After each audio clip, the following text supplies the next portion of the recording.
Yeah. So we can just get into a talk, but I will try to do a little introduction of who you are, Kevin Osepa. You just presented your film in the cinema, right? And you were born and raised in Curaçao, currently based in the Netherlands. Where are you based? Utrecht. In Utrecht. And your work often revolves around the Afro-American identity. Caribbean identity. Afro-Caribbean identity. What did I say? American. Afro-American, sorry. Afro-Caribbean, yeah, it's here on my... there we go. Yeah, and I met you before in Zwolle, where I teach in an art school there, and you were invited to present your work. And my students, they did a project about home and about their backdrop, where they come from. And that's a recurring topic in your work as well, that you make work about where you are from and about this identity that in some ways you left behind or are refinding here in the Netherlands. And what I saw from your work, and it's also very true, I think, for the film that you presented here, are a lot of mystical things or rituals that represent this identity that you come from. Yeah, we both watched your film, so we have some questions for you, I think. Yeah, I had also a chance to see it today in preparation. So thank you very much for the film. This is not a premiere, right? No, this is not the premiere. No. Yeah. I found it really beautiful. Really, I liked it. Half an hour went flying by. Really compact. And in some ways, I also feel underqualified to talk about some of the topics. I tried to catch the themes of the film. Yeah. I think I can some of them, and I think I probably cannot some of the it's funny others. Sometimes when I rewatch it, I don't watch Guatemala often because I also think it's a bit painful because it also deals with like acceptance, and sometimes it's very rough to watch. But I don't understand everything myself, or I rediscover things. And when I present it to people with like the same cultural background, there's also a lot of questions that arise. But I think that's important. But what I always say is that I use like these rituals or these type of codes as a way to communicate with very specific people. With my family, for example, that really we grew up with these rituals. So in that sense, that the ambiguity and the mystery I also use as a tool within the work itself. Yeah. Yeah. What I thought what was very beautiful about the film is that you get a clear sense that there is a lot of these rituals and images and symbolism going on that I'm not familiar with. But I don't feel, as a spectator, I don't feel like I'm not invited. I don't feel like I'm in the wrong place. So even though I'm not able to get all the context or to interpret things, it doesn't bother me, and I get, I'm invited in this world of for me new symbolic images. Yeah. No, I enjoy that because. That's also what I try to the base storyline needs to be the acceptance and the struggles and the hardships of like a travel like that. I find it important that that's visible. But for example, a lot of these, it deals with a lot of historical things that are still present within the culture. For example, the flamingo, people see it as like a magical creature that appears. But for me, it also represents like connecting the ABC Islands, Aruba, Bonaire, and Curacao, because these birds, they migrate constantly from Aruba to Bonaire and Curacao.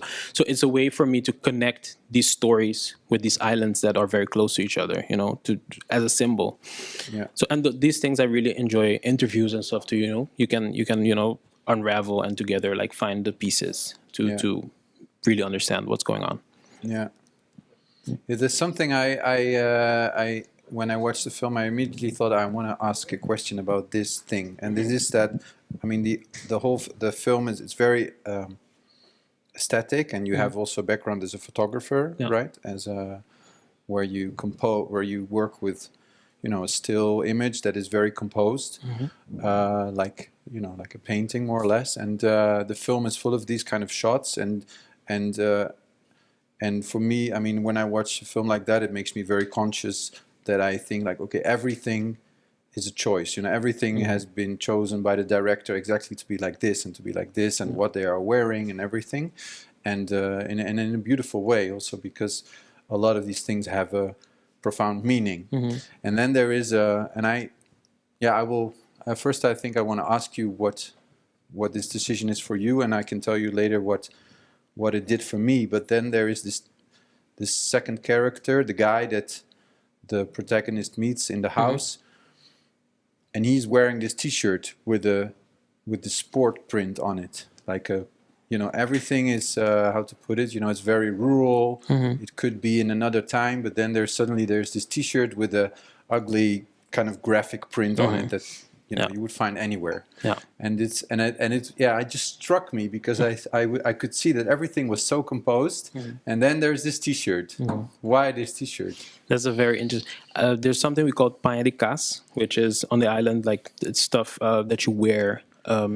It's actually an ad T-shirt, and that's also you have that a lot when you're around in the vicinity of the house. You wear a shirt with like propaganda for like an ad for like a political campaign that they throw around, but also these sport events they do, like these marathons. You have these T-shirts. And it's very within the culture. Everybody has that within their house. When you're around your house, you always wear like these shirts that you just get when you're washing the car, for example. So that was just something that I asked the actor also to bring as an option, and I found it beautiful to incorporate that within the film as well. Yeah, because for me, this T-shirt, because everything is very composed and in a way, you often see this in cinema. That everything, there's no coincidence, and there's like but then for me, this T-shirt, it really gave some like it made everything else, all the other visual elements that were symbolic in some way, kind of the word is in Dutch, but where is the English translation? Like the relativering of it's like it made it more accessible. Everything else was more accessible because this T-shirt was in there. Like there's also this element from this world. The world felt real for you in that moment. Yeah, but the world is not real at all because everything is super staged. But then there's this element of the T-shirt, and it makes me like suddenly I'm like, oh yeah, it's okay. Everything comes down for me. Like it's less pretentious in an inaccessible way or something. The same, or maybe not the exactly same thing, but the similar thing happened to me with the bicycle scene just at the end. Seeing the guy ride a bicycle, I was also dragged into something. Maybe I don't know what is it, the modern world or something, because it otherwise could be. Otherwise, you would not see many objects like that. Yeah. Within a film like this, you mean? Yeah, in your film. Yeah. No, I get that. I really understand that. We play around. I play around with these things, just because I think it's also the reality, of things I grew up with, like this BMX bike. That's just something that you see, like the boys from the neighborhood, riding on. These T-shirts, for example, my mom has one, my father has one, and that's also with the glasses, for example, that's on her table when she's cleaning the. I was really looking for these specific, like glass cups that I grew up seeing.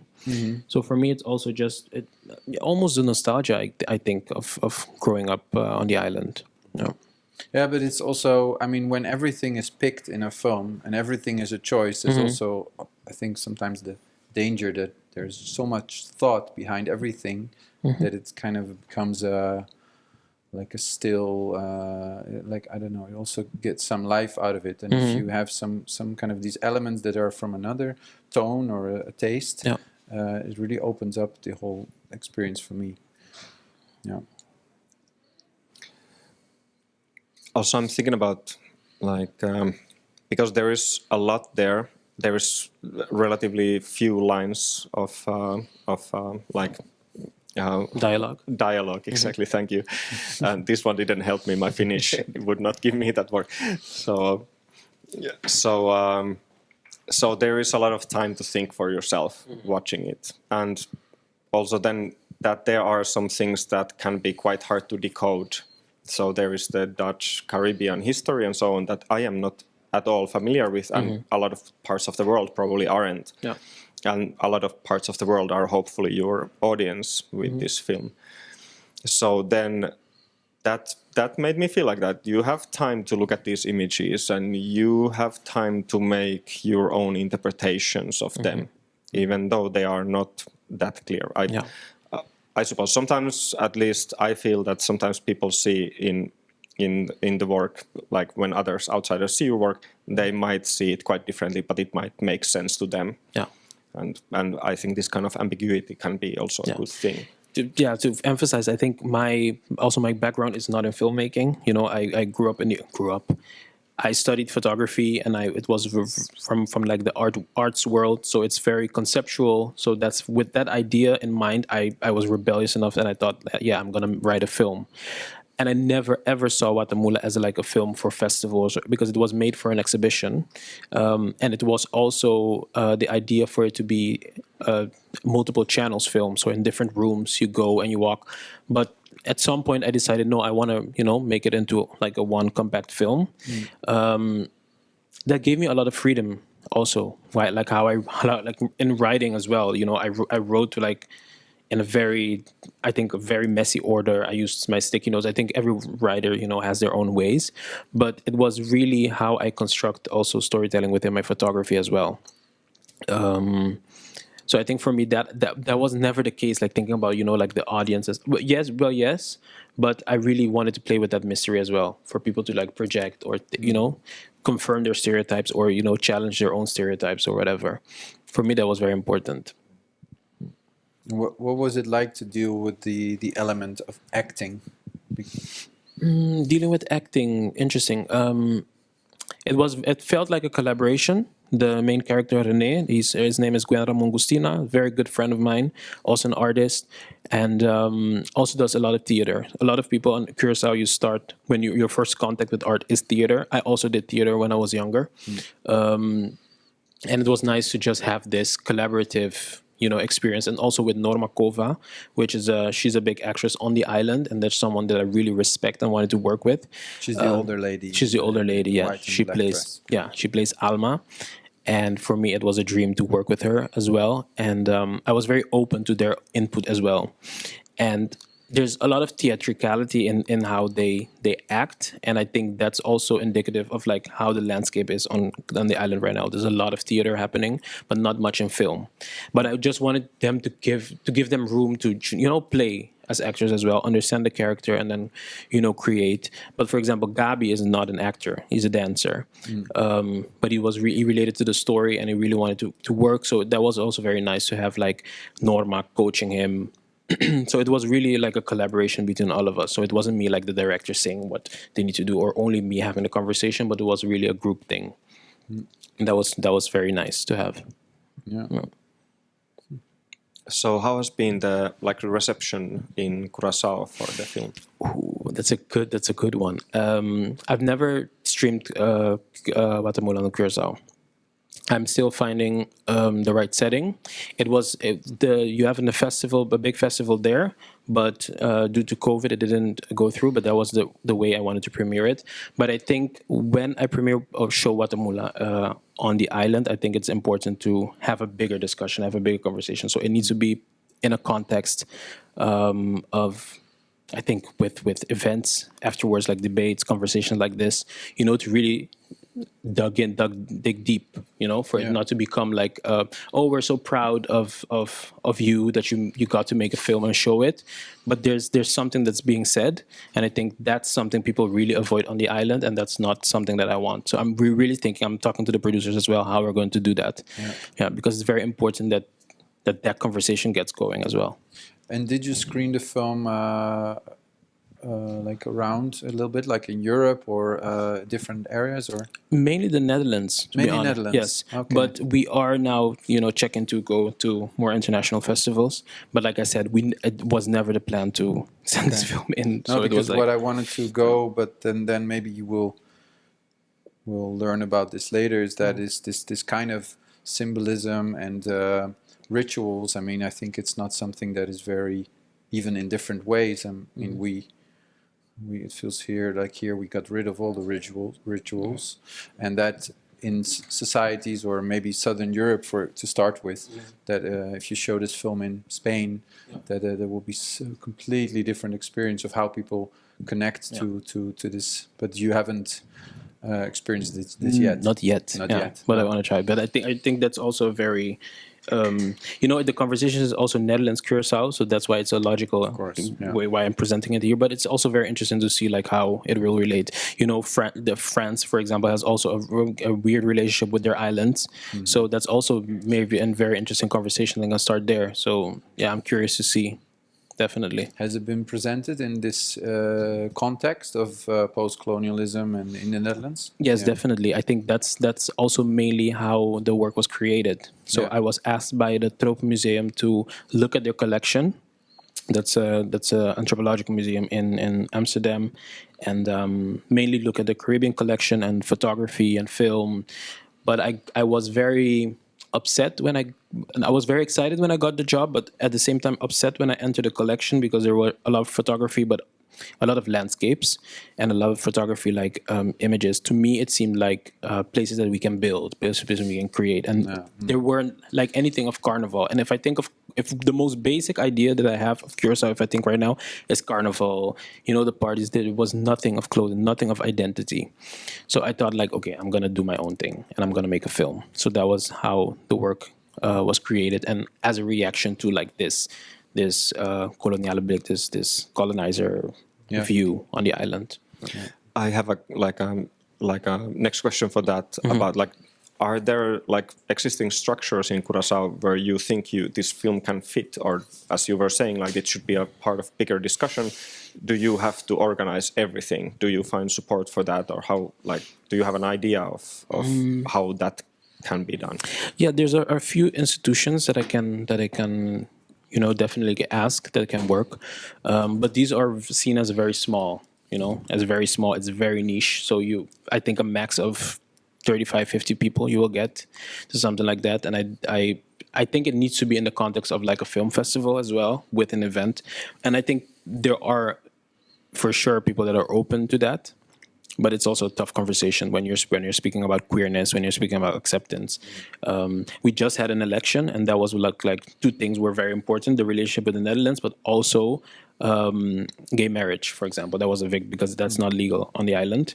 It was a huge conversation. So there was a lot going on. A lot of people hurt because a lot of homophobia, arises on Facebook, on social media. But I think that's a perfect landscape for Guatemala to exist, because it's an honest love letter, and I think it's people need to see that and have that conversation in a different way. And how is the topic of queerness? How big is in the film? Of course, I thought about it when watching it, but how it's not that explicit, and you can also watch the whole film without getting that out. But also without. Because I was watching this scene, while watching the film, there's these scenes where there's obviously, there's a physical connection between these two men. But then at the same time, I was watching it and I thought, like, I could think about this topic, but it can also be, it has nothing to do with that. I don't have to necessarily interpret two men in that way together, not that I don't want to, but maybe because it's about something else. But how do you... Yeah, it's a ritual. It was what you witnessed was a ritual, but I enjoy that you can project what you want on it. I know what was the thought process. I know what was the intention when I talked to friends and friends of friends. But that's also something that I was very aware of. For me, it's important to think about, like, within the Black community and Black men itself, to think about intimacy without it necessarily have to be romantic, or sexual. And that specific scene with that ritual in Guatemala, that was for me indicative of that intimacy that I'm speaking about, because it's a ritual. It's a way of saying, I protect you, success on your journey, and then continue. But it's very intimate, and what people read and what it does with people, that I find interesting. And that the way you portrayed this image in the film, it will also raise a conversation about queerness in Curacao if you show the film there. Definitely, yeah. Well, it's not like people on the island haven't seen it, because it has been passed on online festivals, so people had access to it. There was also a small viewing that a friend of mine did. and it's very interesting to see how people react to this specific scene, but also to the movie itself, because it deals with acceptance as well. So when people put it in that context, they really relate that scene to the whole movie. Yeah. And that's interesting. But like what you said, like for you, it's like a question: is it Yeah. that? Is it not that? That's also something I really enjoy.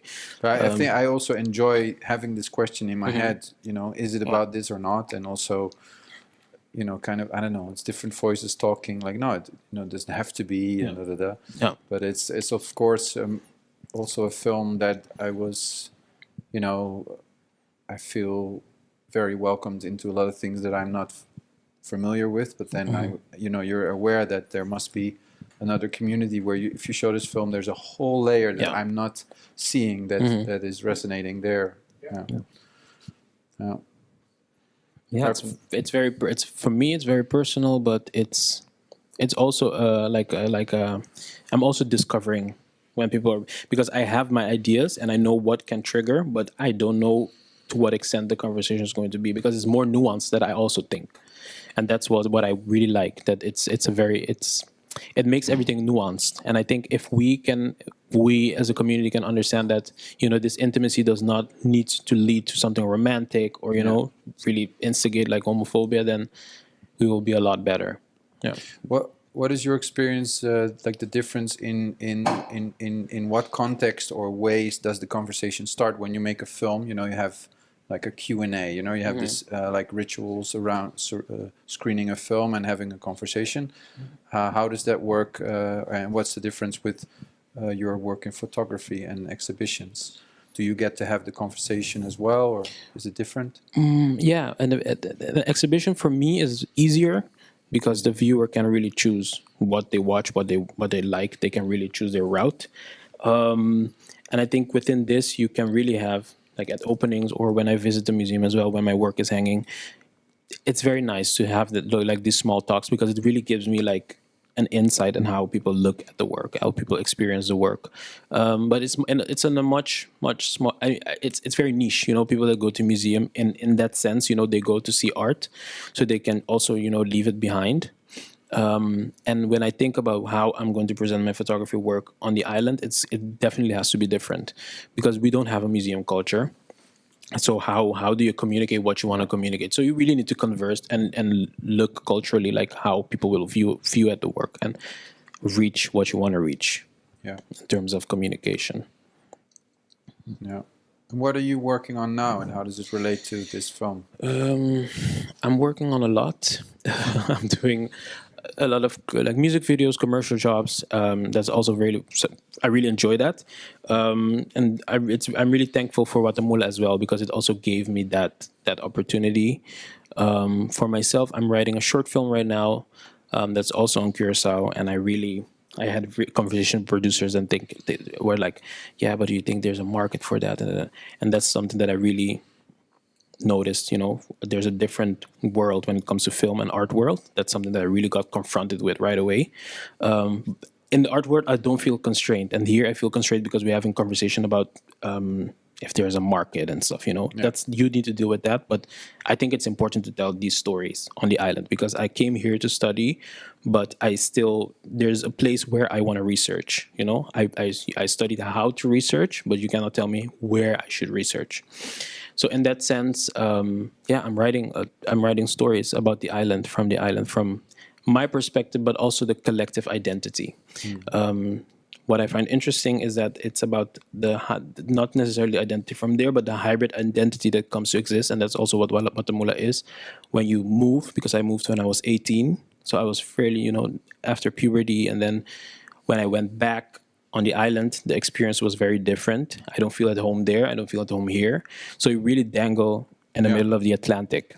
And that's like that's a collective identity that a lot of people have. 300 students average come to the Netherlands to study. They also have that, and I think that's a very interesting identity to research and to speak about. And it's an interesting time for this discourse as well here now in the Netherlands, right? Yeah, definitely. Yeah. But at the same time, what I also see that, because people speak about, is there a market for that? But my work also deals with masculinity. It also deals with family relationships, identity, these are also topics that I look at, and I think definitely there's a place for that in the world. Yeah.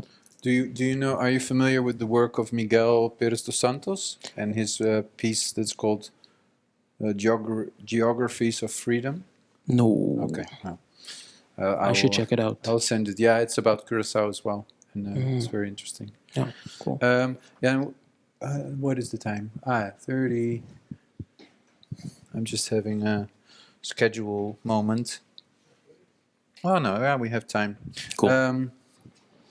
I wanted to ask, do you have I have plenty of questions. Well, one thing at least I'm interested in is just because it hasn't been mentioned, when does the film play in the festival? This film? Yeah, like when do everybody has a chance to see it? Oh yeah, it was just now, and then I don't know, many times. Mathieu knows. Until the 25th, people can watch it on demand. Yeah, of course. Why am I thinking like all time? That's the beauty of online festivals. Only the first screening matters. Yeah.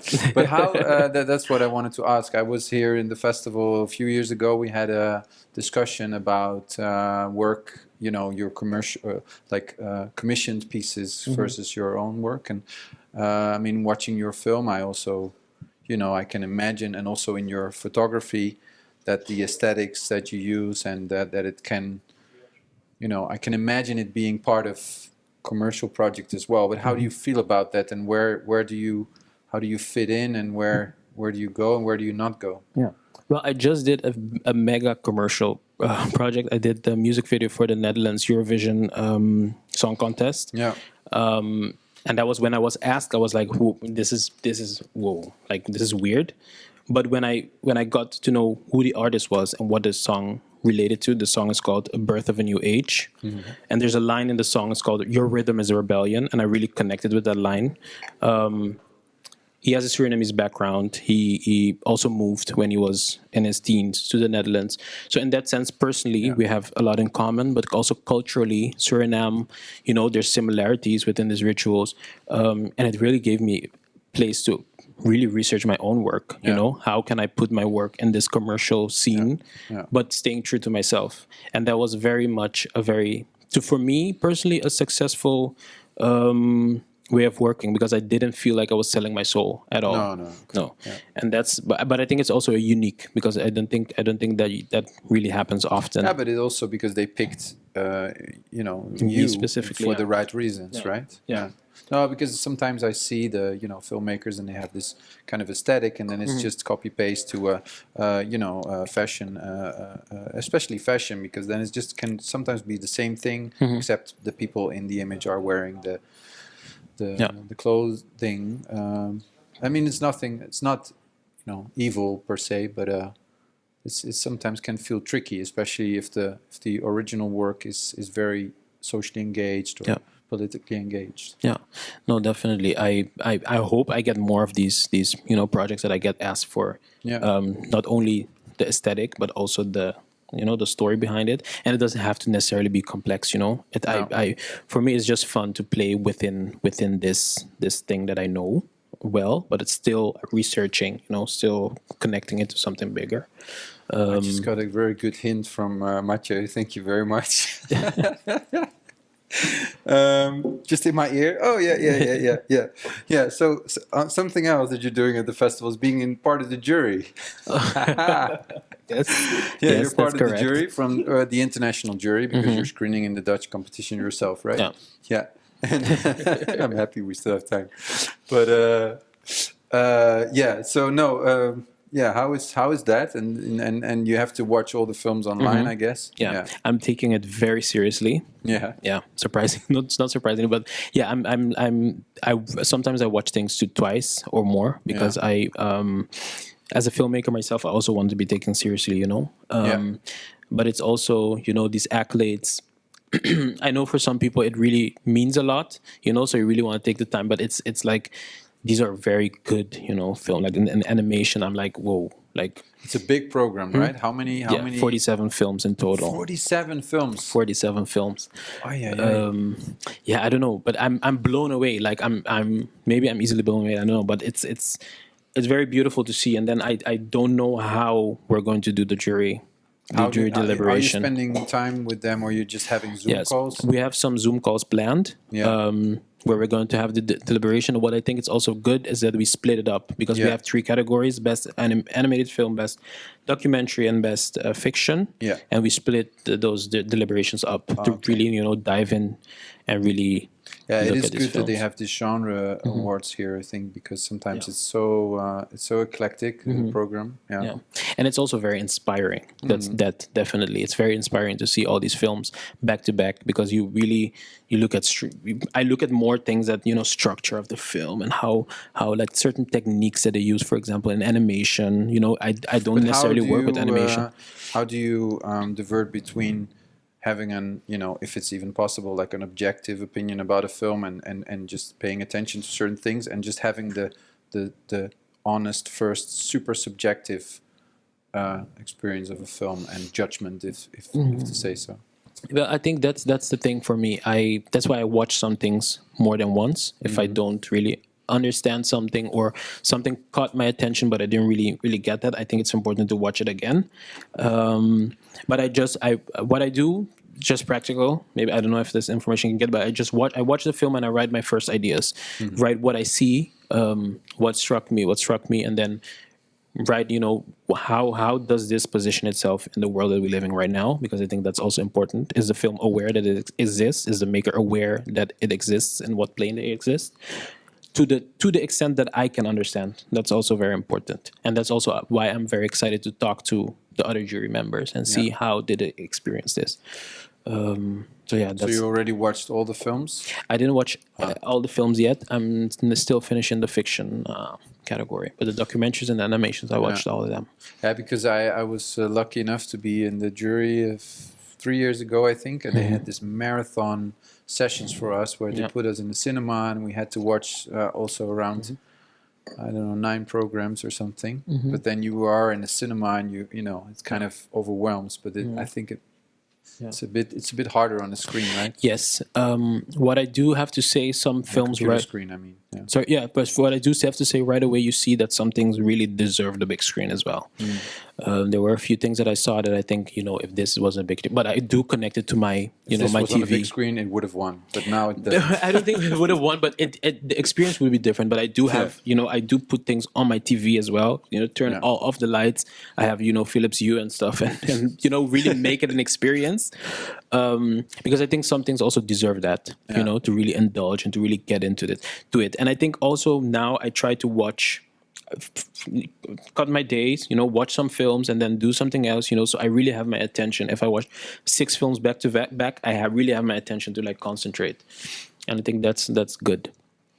But what do you think about why the idea of a winner at a festival and a jury, and what is for you the meaning of having awards?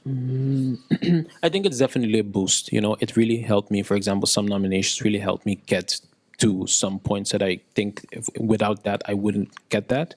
I'm also, my career within the arts as well started with nominations. My first, I graduated, got a nomination. That nomination gave me another nomination. I didn't win. I've been nominated for a lot of things. I didn't win any of them. But they really gave me opportunity. It really makes me think about why was I nominated also as well. But I think it's important just to give a podium. When you're selected, people are going to watch your film. I'm a maker, so I see films. I can speak to colleagues about the film, about certain makers. But you also have film critics. You have curators that also watch these films. These things can also definitely help.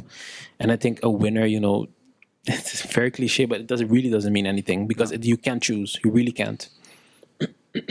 I once I was in a discussion on a film festival that was about the meaning of awards, and there was also film festival directors discussing this topic, and they also, many people agreed, like in art, it's kind of maybe weird to have a winner, but then also it's really how the world works, that people really get turned on by awards and winners, and that's really a way for festivals also to distribute or to for PR purposes to have the winners. And I mean, it's not a bad thing, but it's also something to be outgoing and to show and to get to the press, and then suddenly people's attention. You get people's attention when you say there's a winner. And even before that, even just being selected to a festival, it's the director who gets selected or invited, and then it's all your vision, no matter how many people were there doing their work and doing their magic. So this is complicated, definitely, even before you get to the actual award. Yeah.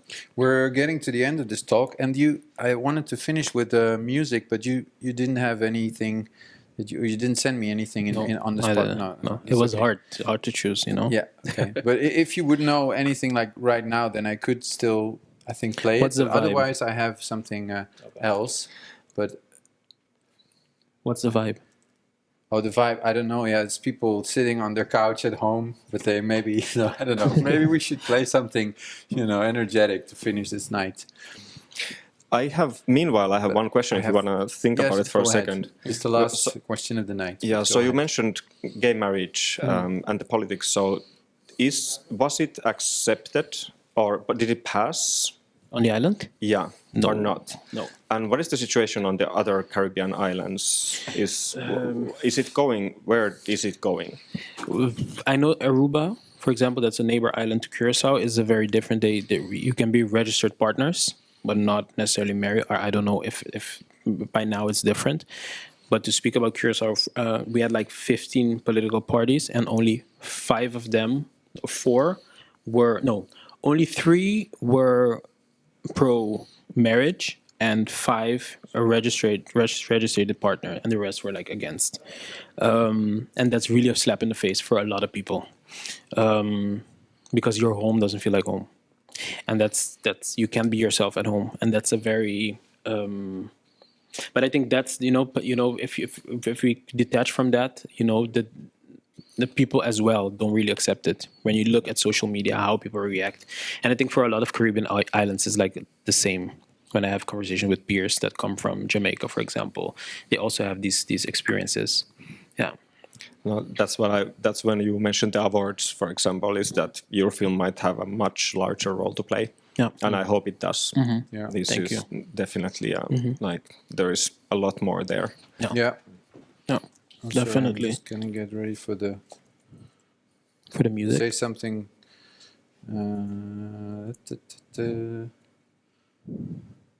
So suspense. Yeah. So thank you for this conversation, Kevin.